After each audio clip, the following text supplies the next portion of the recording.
ತಾಲೂಕಿನ ಸಾತನೂರು ಹೋಬಳಿಯ ಅಚ್ಚಲು ಗ್ರಾಮದ ಪ್ರಾಥಮಿಕ ಕೃಷಿ ಪತ್ತಿನ ಸಹಕಾರ ಸಂಘದ ಅಧ್ಯಕ್ಷರಾಗಿ ಎಸಿ ನಿಂಗೇಗೌಡರು ಅವಿರೋಧವಾಗಿ ಆಯ್ಕೆಗೊಂಡರು. ಗ್ರಾಮದಲ್ಲಿ ಇರುವ ಸಹಕಾರ ಸಂಘದಲ್ಲಿ ಸೋಮವಾರ ನಡೆದ ಚುನಾವಣೆಯಲ್ಲಿ ಅವಿರೋಧ ಆಯ್ಕೆಯನ್ನು ಚುನಾವಣಾಧಿಕಾರಿ ಆಶಾ ಘೋಷಿಸಿದರು. ಡಿಸಿಸಿ ಬ್ಯಾಂಕ್ ಮಾಜಿ ಅಧ್ಯಕ್ಷ ಹಾಗೂ ಕೆಪಿಸಿಸಿ ಪ್ರಧಾನ ಕಾರ್ಯದರ್ಶಿ ವಿಜಯ್ ದೇವ್ ಅವರು ನೂತನ ಅಧ್ಯಕ್ಷರನ್ನು ಅಭಿನಂದಿಸಿದರು.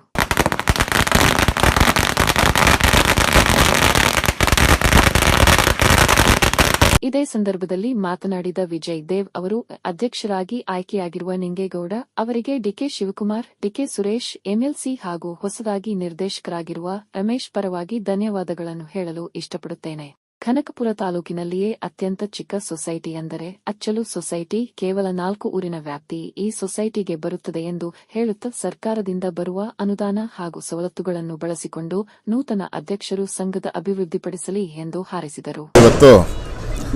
ಅಧ್ಯಕ್ಷರಾಗಿ ನಿಂಗೇಗೌಡರು ಅವಿರೋಧವಾಗಿ ಆಯ್ಕೆಯಾಗಿದ್ದಾರೆ. ಅವರಿಗೆ ನಮ್ಮ ಪಕ್ಷದ ಪರವಾಗಿ ಹಾಗೂ ನಮ್ಮ ಡಿಕೆ ಶಿವಕುಮಾರ್ ಅವರ ಪರವಾಗಿ ಹಾಗೂ ನಮ್ಮ ಸೂರ್ಯವರ ಪರವಾಗಿ, ನಮ್ಮ ಎಂಎಲ್ಸಿ ಅವರ ಪರವಾಗಿ, ನಮ್ಮ ಇನ್ನೊಬ್ಬ ಹೊಸ ಡೈರೆಕ್ಟರ್ ಆದಂಥ ರಮೇಶಣ್ಣವ್ರ ಪರವಾಗಿ, ಎಲ್ಲರ ಪರವಾಗೂ ನಾನು ನಮ್ಮ BDCC ಬ್ಯಾಂಕ್ನ ಪರವಾಗಿ ಅವರಿಗೆ ಹೃತ್ಪೂರ್ವಕವಾದ ಧನ್ಯವಾದಗಳನ್ನ ತಿಳಿಸೋಕ್ಕೆ ಮೊದಲಿಗೆ ಇಷ್ಟಪಡ್ತೇನೆ. ಇವತ್ತು ಇದು 3ನೇ ಅವಧಿಗೆ ಅಧ್ಯಕ್ಷರಾಗ್ತಾ ಇದ್ದಾರೆ. ಈ 3ನೇ ಅವಧಿಗೆ ಈಗಾಗಲೇ 2 ಅಧ್ಯಕ್ಷರು ಕೆಲಸ ಮಾಡಿದ್ದಾರೆ. ಸುರೇಶು ಫಸ್ಟು ಸೊಸೈಟಿ, ಭಾಳ ಚಿಕ್ಕ ಸೊಸೈಟಿ, ಇಡೀ ನಮ್ಮ ಕನಕಪುರ ತಾಲೂಕಲ್ಲಿರ್ತಕ್ಕಂಥ ಸೊಸೈಟಿಗಳಲ್ಲಿ ಅತ್ಯಂತ ಚಿಕ್ಕ ಸೊಸೈಟಿ ಅಂತ ಅಂದರೆ ಅಚ್ಚಲು. ಇದಕ್ಕೆ ಬರೀ 4 ಊರಿನ ವ್ಯಾಪ್ತಿ ಬರೋದು. ಇದನ್ನು ಮಾಡುವಾಗ ಇದನ್ನು ಅದರ ಒಂದು ಯಾರ ಹತ್ರ ಅವರು ಡಿಸ್ಕಸ್ ಮಾಡಿದರೆ ಅದು ಸ್ವಲ್ಪ ಅನುಕೂಲ ಬರೋದು. ಆದ್ರೂ ಕಷ್ಟಪಟ್ಟು ನಾನೇ ಅಧ್ಯಕ್ಷನಾಗಿದ್ದಂಥ ಒಂದು ಸಂದರ್ಭದಲ್ಲಿ ಏನಾದರೂ ಮಾಡಿ ಸಣ್ಣ ಸೊಸೈಟಿ ಆದರೂ ಇದನ್ನೇನಾದರೂ ಮಾಡಿ ಒಂದು ಉತ್ತೇಜನ ಮಾಡಬೇಕು ಅಂತೇಳಿ ಇಲ್ಲಿವರೆಗೂ ಒಂದು 2,35,00,000, 2,2,5 ಕೋಟಿವರೆಗೆ KCC ಲೋನ್ಗಳು ಮತ್ತು ಒಂದು 90 ಲಕ್ಷದವರೆಗೆ ಇದರದ್ದು MTL ಮತ್ತು SHದು ಒಂದು 7 ಲಕ್ಷ ಮತ್ತು ಈ ಥರ ಎಲ್ಲ ಸೇರಿ ಒಂದು 4 ಕೋಟಿ ಹತ್ತತ್ರಕ್ಕೆ ಬರುವಷ್ಟು ಹಣವನ್ನು ಇವತ್ತು ಸಾಲವಾಗಿ ಕೊಟ್ಟಿದ್ದೀವಿ. ಅಂದರೆ ಅಷ್ಟು ಸಾಕಾಗಲ್ಲ ಇವತ್ತು ಸೊಸೈಟಿಯ ನಡೆಸಬೇಕಾದ್ರೆ. ಯಾಕೆ ಅಂದರೆ ಸರ್ಕಾರದಿಂದ ನಡೀತಕ್ಕಂಥ ಸಂಸ್ಥೆಗಳು ಬೇರೆ. ನೆನೆ ನಮ್ಮ ಡಿಕೆ ಸುರೇಶ್ರವರು ಮಾತನಾಡಬೇಕಾದ್ರೆ ಹೇಳ್ತಾಯಿದ್ರು, ಇವತ್ತು ಸೊಸೈಟಿಗಳಾಗಲಿ ಇನ್ನೊಂದಾಗಲಿ ನಡಿಬೇಕಾದ್ರೆ ವ್ಯಕ್ತಿಗಳು, ಅಲ್ಲಿ ಕೆಲಸ ಮಾಡ್ತಕ್ಕಂಥ ವ್ಯಕ್ತಿಗಳ ಪ್ರಾಮಾಣಿಕ ಪ್ರಯತ್ನ ಒಂದು ಕಾರಣ ಆಗ್ತದೆ. ಯಾರೇ ಅಲ್ಲಿ ಕೆಲಸ ಮಾಡುವಂಥವರು, ಅಧ್ಯಕ್ಷರಾಗಿ ಅಥವಾ ಡೈರೆಕ್ಟ್ರಾಗಿ ಕೆಲಸ ಮಾಡ್ತಕ್ಕಂಥವ್ರು ಅವರವರ ಕೆಲಸವನ್ನು ಅರಿತು ನಮ್ಮ ಮನೆ ಕೆಲಸ ಬಿಟ್ಟು ನಾವು ಸೊಸೈಟಿಗೆ ಕೆಲಸ ಮಾಡಿದಾಗ ಮಾತ್ರ ಆ ಸೊಸೈಟಿಗಳ ಅನುಕೂಲ ಆಗ್ತವೆ. ಉದಾಹರಣೆಗೆ ಈಗ ನಾವು ಹೇಳಬೇಕು ಅಂತ ಅಂದರೆ ಡಿಕೆ ಸುರೇಶ್ರವರು ಬಮೂಲ್ಗೆ ಅಧ್ಯಕ್ಷರಾದ ಮೇಲೆ ಈಗ ಬಮೂಲ್ನಲ್ಲಿ ಎಷ್ಟು ಬದಲಾವಣೆಗಳನ್ನ ನಾವು ನೋಡಿದ್ದೀವಿ ಎನ್ನುವಂಥದ್ದು ನಿಮ್ಮೆಲ್ಲರಿಗೂ ಅರಿವಾಗದೆ. ಅದೇ ಹಿಂದಿದ್ದಂಥವ್ರು ಮಾಡ್ಬೋದಾಗಿತ್ತು. ಆದರೆ ಇವ್ರಿಗೆ ಸಿಕ್ಕದಷ್ಟು ಬೆಂಬಲ, ಶಕ್ತಿ ಬೇರೆಯವ್ರಿಗೆ ಇಲ್ಲೇ ಇದ್ರೂ ಆದರೂ ಏನೋ ಒಂದು ಮಟ್ಟಕ್ಕೆ ಮಾಡುವಂಥ ಒಂದು ಪರಿಶ್ರಮ, ಅಂದರೆ ಅದ್ರ ಬಗ್ಗೆ ಡೆಪ್ತ್ಗೆ ಹೋಗಿ ಕೆಲಸವನ್ನು ಮಾಡಬೇಕು. ಫಸ್ಟು ಡೈರೆಕ್ಟರ್ ಆದಂಥವ್ರು, ಅಧ್ಯಕ್ಷರಾದಂಥವ್ರು ಸೊಸೈಟಿ ಅಂದ್ರೇನು, ಸೊಸೈಟಿ ಹೆಂಗೆ ನಡೀತದೆ, ಸೊಸೈಟಿ ಹೆಂಗೆ ನಡೆಸಬೇಕು ಅನ್ನುವಂಥದ್ದೊಂದು, ಮತ್ತು ಆ ಸೊಸೈಟಿನಲ್ಲಿ ಏನು ಆದಾಯ ವ್ಯಯ, ನಾವು ಹೆಂಗೆ ಆ ಸೊಸೈಟಿನ ಇಂಪ್ರೂವ್ ಮಾಡಬೇಕಾದ್ರೆ ಸಾರ್ವಜನಿಕವಾಗಿ ನಾವೇನು ಸಹಾಯ ಮಾಡ್ಬೋದು, ರೈತರಿಗೆ ನಾವೇನು ಸಹಕಾರವನ್ನು ಕೊಡ್ಬೋದು ಅನ್ನುವಂಥದ್ದನ್ನು ನೀವು ಮೊದಲು ಪ್ಲ್ಯಾನ್ಗಳನ್ನ ವರ್ಕೌಟ್ ಮಾಡಿಕೊಂಡ್ರೆ. ಯಾಕೆಂದರೆ ಈಗ ನಾವು 3 ಜನ ಡೈರೆಕ್ಟರ್ ಇದ್ದೀವಿ. ನಾವು BDCC ಬ್ಯಾಂಕ್ಗೆ 3 ಜನ, ಯಾವುದಾದ್ರು ಒಂದು ತಾಲೂಕಲ್ಲಿ ಅತಿ ಹೆಚ್ಚು ತಾಲೂಕಿನಲ್ಲಿ ಒಬ್ಬ ಡೈರೆಕ್ಟರ್ಗಳಿದ್ದೀವಿ ಅಂದರೆ ಅದು ನಾವು 3 ಜನ, ನಾನು, MLC ಅವರು ಮತ್ತು ರಮೇಶ್ ಅವರು 3 ಜನ ಇರೋದರಿಂದ ನಿಮಗೆ ಅತ್ಯಂತ ಹೆಚ್ಚು ನೀವೇನೇ ಕೇಳಿದ್ರು, ನೀವು ಯಾವುದೇ ಸಾಲಗಳನ್ನ ಕೇಳಿದ್ರು ಕೊಡೋದಕ್ಕೆ ನಾವು ಸಿದ್ಧರಿದ್ದೇವೆ. ನಿಮ್ಗೆ ವ್ಯಾಪ್ತಿ ಕಡಿಮೆ ಇದ್ರೂ ನಿಮ್ಮಲ್ಲಿ ಬಡತನದ ಸಂಖ್ಯೆ ಜಾಸ್ತಿ ಇದೆ. ಇಲ್ಲಿ ಬಡವರ ಸಂಖ್ಯೆ, ಅಲ್ಪಸಂಖ್ಯಾತರು, ಹಿಂದುಳಿದ ವರ್ಗದವರು, ಗಿರಿಜನರದ ಒಂದು ಇದು ಜಾಸ್ತಿ ಇರೋದರಿಂದ ನಿಮಗೆ ಎಲ್ಲ ಥರದ ನೀವು ಸಾಲಗಳನ್ನ ಕೊಡೋದಕ್ಕೆ, ಮತ್ತು ಅದರ ಜೊತೆಗೆ ನಮ್ಮ ಸುರೇಶ್ ಅವರು ಹೇಳ್ತಾಯಿದ್ರು, ಅತ್ಯಂತ ಹೆಚ್ಚು ಲೀಡರ್ಗಳಿರೋದು, ಹೆಚ್ಚು ದುಡ್ಡಿರೋರು ಅಚ್ಚಲು ಪಂಚಾಯತಿಲಿ ಅವರೇ ಅಂತ. ಹಂಗೆ ದೊಡ್ಡ ಸಾಹುಕಾರರು ಈಗ ಬಹುಪಾಲು ನಮ್ಮಲ್ಲಿ ಈ ಭಾಗದಲ್ಲಿ ಯೋಚನೆ ಮಾಡಿದ್ರೆ, ಈ ಭಾಗದಲ್ಲಿ ಅಚ್ಚಲ್ ಸಾಹುಕಾರನ ಹೇಳೋರು, ಅಲ್ಲಿ ಹೇಳಿದ್ರೆ ಕಾಸಿಂ ಸಾಬ್ರನ್ನ ಹೇಳೋರು, ಹಿಂಗೆ ಹೂಕುಂದಲ್ಲಿ ಒಂದಷ್ಟು ಜನ ಹೇಳೋರು, ಇಲ್ಲಿ ನಲ್ಲಹಳ್ಳಿಲಿ ಒಂದಷ್ಟು ಜನ ಹೇಳೋರು, ಎಡಮಾನಹಳ್ಳಿಲಿ ಒಂದಷ್ಟು ಜನ ಹೇಳೋರು. ಹಂಗೆ ಕೇಳಿದ್ರೆ ಬಿಜ್ಜಳ್ಳಿ ಸಾಹುಕಾರಗಳು ಬಿಟ್ಟರೆ ಈ ಸಾಹುಕಾರಗಳ ಪೈಕಿನಲ್ಲಿ ಅಚ್ಚಲು ಒಂದು. ಹಾಗಾಗಿ ಎಲ್ಲ ಒಂದು ಹೊಂದಾಣಿಕೆ ಮಾಡ್ಕೊಂಡು ಹೋಗಿ ಅಂತ ಹೇಳ್ತಾ, ಮತ್ತು ಇನ್ನೊಂದು ಮಾತನ್ನು ನಮ್ಮ ಸುರೇಶ್ ಅವರು ಹೇಳಿದ್ರು, ಅದನ್ನೆಲ್ಲರೂ ಗಹನವಾಗಿ ಸ್ವಲ್ಪ ಆಳವಾಗಿ ಯೋಚನೆ ಮಾಡಬೇಕು. ಏನು ಯೋಚನೆ ಮಾಡಬೇಕು ಅಂದರೆ, ನಿಮ್ಮಲ್ಲಿ ನೋಡಿ, ನಮಗೆ ಒಂದೊಂದು ಪಂಚಾಯತಿ ವ್ಯಾಪ್ತಿಗೆ ಕಡೆ ಪಕ್ಷ ಒಂದು 3 ಜನ 4 ಜನ ಲೀಡರ್ಗಳು ಒಂದು ಡೆವಲಪ್ ಆಗಬೇಕು.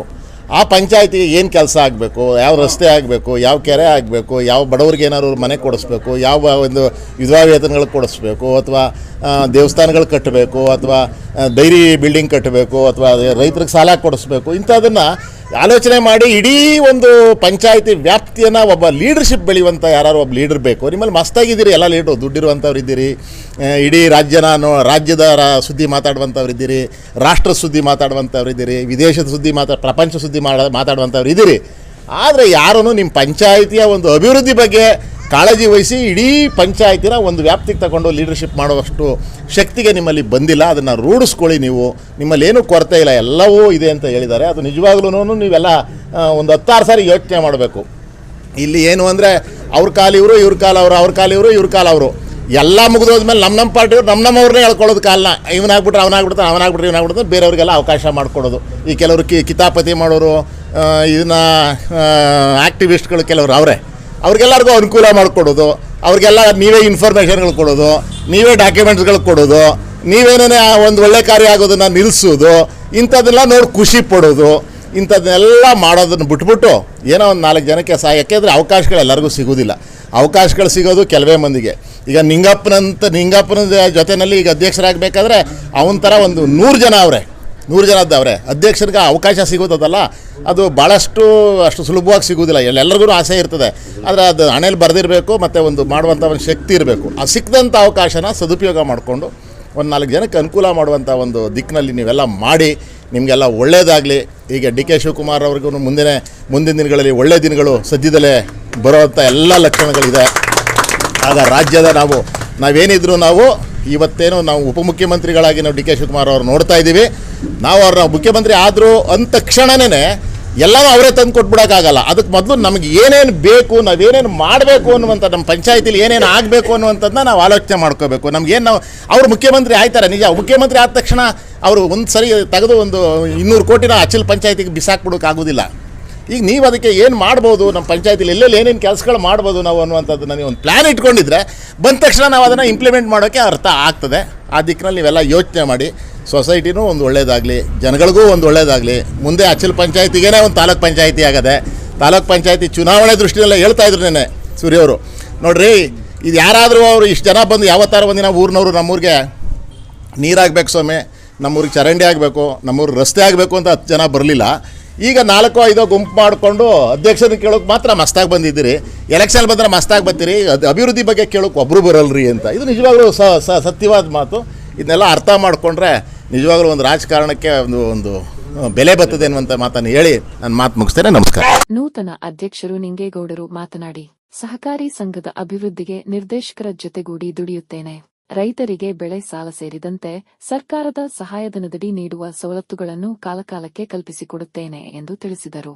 ಈ ವೇಳೆ ಉಪಾಧ್ಯಕ್ಷರಾದ ಸವಿತಾ ಜಯರಾಮು, ಮಾಜಿ ಅಧ್ಯಕ್ಷರಾದ ಕೆ ಸುರೇಶ್, ಮಾಜಿ ಅಧ್ಯಕ್ಷರಾದ ಟಿಎನ್ ಲೋಕೇಶ್, ಮಾಜಿ ಉಪಾಧ್ಯಕ್ಷರಾದ ಶಶಿಕಲಾ ಹಾಗೂ ಸಂಘದ ಎಲ್ಲಾ ನಿರ್ದೇಶಕರು ಹಾಗೂ ಸಂಘದ ಮುಖ್ಯ ಕಾರ್ಯನಿರ್ವಹಣಾಧಿಕಾರಿ ವಿಜಯ್ ಕುಮಾರ್ ಯಾದವ್, ಲೆಕ್ಕಾಧಿಕಾರಿ ಸೌಂದರ್ಯ ಸೇರಿದಂತೆ ಊರಿನ ಮುಖಂಡರಾದ ಸತೀಶ್, ಗ್ರಾಮಸ್ಥರು ಇದ್ದರು.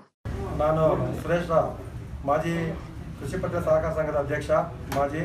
ಇವತ್ತು ಎ.ಸಿ. ನಿಂಗೇಗೌಡರು ಈ ಸ್ಥಾನಕ್ಕೆ ತೆರವಾಗಿರೋದ್ರಿಂದ ಎ.ಸಿ. ನಿಂಗೇಗೌಡರು ಈ ಸ್ಥಾನಕ್ಕೆ ನೂತನ ಅಧ್ಯಕ್ಷರಾಗಿ